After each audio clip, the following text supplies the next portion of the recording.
ఎన్నికల ప్రచారంలో భాగంగా గన్నవరం టీడీపీ అభ్యర్థి యార్లగడ్డ వెంకట్రావు విజయవాడ రూరల్ మండలంలో రామవరపాడులో విస్తృత ప్రచారం నిర్వహించారు.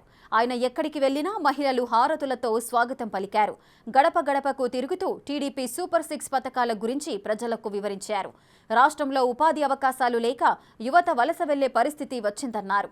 ఆగిపోయిన పోలవరం కట్టాలన్నా, అమరావతి రాజధాని కట్టాలన్నా, ఐటీ పరిశ్రమలు రావాలన్నా తెలుగుదేశం, జనసేన, బీజేపీ సంకీర్ణ ప్రభుత్వం రావాలని చెప్పారు.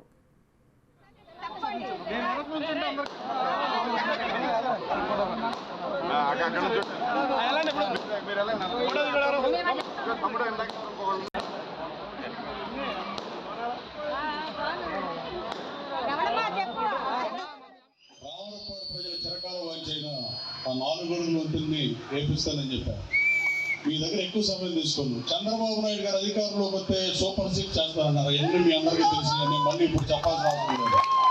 గన్నవరం నియోజకవర్గానికి కూడా సూపర్ 6 పథకాలు ఇస్తానని చంద్రబాబు గారితో మాట్లాడితే ఇమ్మని చెప్పారు. ఆ సూపర్ 6 పథకాలు ఏంటో ఒకసారి మీకు చెప్తారు.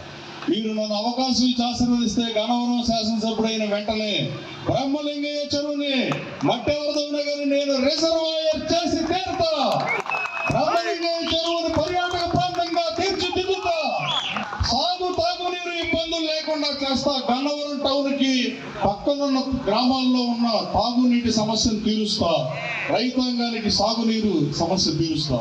అలాగే 2 రామరపాడు దగ్గర నుంచి మొదలెడితే ఏలూరు కెనాల్ మీద రామరపాడు దగ్గర కొంత, ఎనికేపాడు దగ్గర కొంత, కేసరపల్లి దగ్గర, అలాగే జప్పుల లెక్కల దగ్గర ఒక కొంచెం వేసి ఆపేసిన వంతుని ఎట్టి పరిస్థితుల్లో నిర్మించి తీరతా. ఇది హామీ కాదు, చేసి తీరతా. ఇది కూడా 3వ సోదరులారా, తెలుగుదేశం ప్రభుత్వం అధికారంలో ఉన్నప్పుడు పోలవరం కుడి కెనాల్ నుంచి అనుసంధానం, ఏలూరు కాలువకు అనుసంధానం చేసే ప్రాజెక్టుకి 15,36,00,000 రూపాయలు శాంక్షన్ చేసి ఆగిపోయిన ప్రాజెక్టులు కూడా కట్టి తీరతా. అది కూడా అనుసంధానం చేసి తీరతా. రాబోయే కాలంలో సోదరులు ఏ ప్రాజెక్ట్ అయినా డిలే అయితే వ్యయం పెరిగిపోద్ది. 5 పంచవర్ష ప్రణాళికలతో మొదలైన దేశం మంది 5 సంవత్సరాలు పనులు చేయకుండా వదిలేస్తే 5 కోట్లు అనుకుంది 7 కోట్లు 10 కోట్లు 15 ఏళ్ళకి పెరిగిపోతూ ఉంటుంది.